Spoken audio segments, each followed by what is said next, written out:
What's going on, everyone? And welcome back to another edition of Action Sunday. And this week, I'm reviewing The Perfect Weapon. This movie was recommended to me by a fellow follower. So to that guy, thank you for the recommendation because I was able to watch this on Thursday. And believe it or not, it's still fresh in my mind. And I'm going to say this right now. This movie was fun.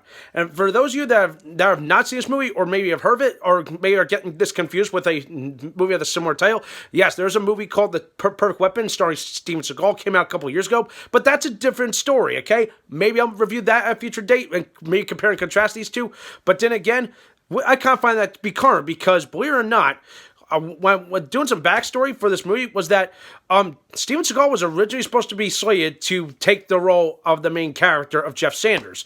That's the main hero of this movie. But unfortunately, Steven Seagal turned it down for a much better movie. And so what did Paramount decide to do? They got Kenpo and Karate Master Jeff Speakman. So now I got that little history lesson out of the way. So how does the movie fare? Well, like I said, this movie was flat out fun. I felt like this movie really encapsulated the essence of Kenpo karate. Like especially seeing some of the training and montages or the flashback stuff. There's a great exposition in this movie to build this character up. It's really really good. So yeah, and believe it or not, and I've actually taken Kenpo's bastard rival, Taekwondo. So that's all something that you probably know. In fact, you can probably see my belts right over my shoulder, right over here. Yeah, yes, I was a black belt. I still have it, first degree. Hell yes. But of course, Jeff Speakman would probably kick my ass. Okay, so well now besides that, let's back to the story. So the story is that Speakman plays a drifter / construction worker named Jeff Sanders. And supposedly he returns back to his hometown after his master, played by legendary character actor Mako, after he's brutally killed from a Korean mob hit. So it's too much. I don't want to give too much away, but it gets really good. So it's essentially I'm like, I didn't realize that there was a Korean mobster, but I guess for the sake of story, I guess there is. So so eventually it just declines right down there. He tries to go on a pulverizer spree, kind of like he's trying to figure out, okay, who is it? So it's a case of who said who. It's really really cool. But of course that is kind of a bit of a slow burn movement of the movie, which I kind of felt brought the movie down, but not too much where like.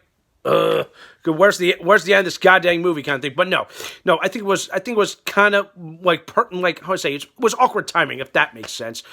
But anyway, back to the cast. Besides Jeff Speakman, who in all honesty I'm gonna say this, his acting is okay, but I felt like sometimes his acting was a little wooden. The late John Dye plays his brother. I thought that was a pretty neat little thing because I felt like he kind of, I wouldn't say he was upstaged him at all, but I felt like he did a good job. Good stuff. Mariska Hargitay, she had a brief role in this movie, but you only saw her for like a couple scenes. Like one scene in the movie during when he comes to the school, and then at the end again when you see him back at the school. So yeah. So I'm like, that's interesting. So she's just there. She's not really a romantic foil. She's just an empty vessel. So I kind of feel like she was wasted in this movie. But that's just me. But the rest of the cast, let's see. Holy crap. James Hong, great character. Kerry Tagawa. Once again, I feel like he's being typecasted to play these vicious villains, okay? He did this in Showdown in Little Tokyo. He was Shang Tsung in Mortal Kombat. What the fuck, man? Come on, break the mold. Even this was 91, folks. Seriously.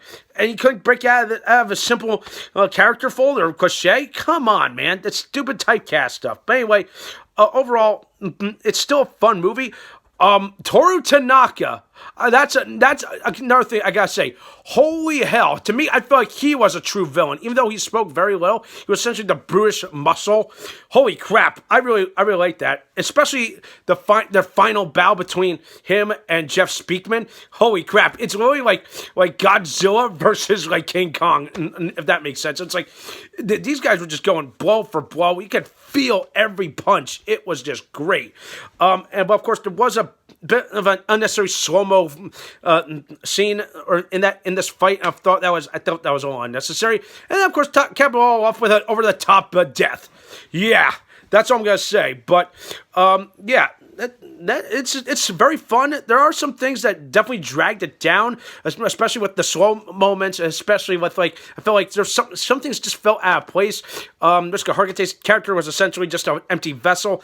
That's pretty much all I gotta say. It's very fun. You could definitely find this anywhere. I found it on Apple TV. Believe it or not, yes, it is available on Apple TV. So go find it. You'll enjoy yourself. If it's just even though, believe it or not, at only an hour and 25 minutes, you're getting it's a damn fine movie. Okay, you would probably just get entertained by it. All right, and yeah, you'll probably just learn a little bit about Kenpo. But if you really want to go learn about different martial arts, especially Kenpo or Taekwondo, I say go out and you'll educate yourself. Okay, because it's not the world's not just kung fu and karate. There's so many different forms. Okay, there's jujitsu and Kenpo, and my God, I can keep going on and on. All right.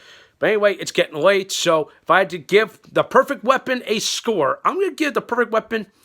No, what? Screw it. I'm giving The Perfect Weapon a 7 out of 10. That's as best as I can get. Yeah, it's like just about above average, except for the stuff that I just said.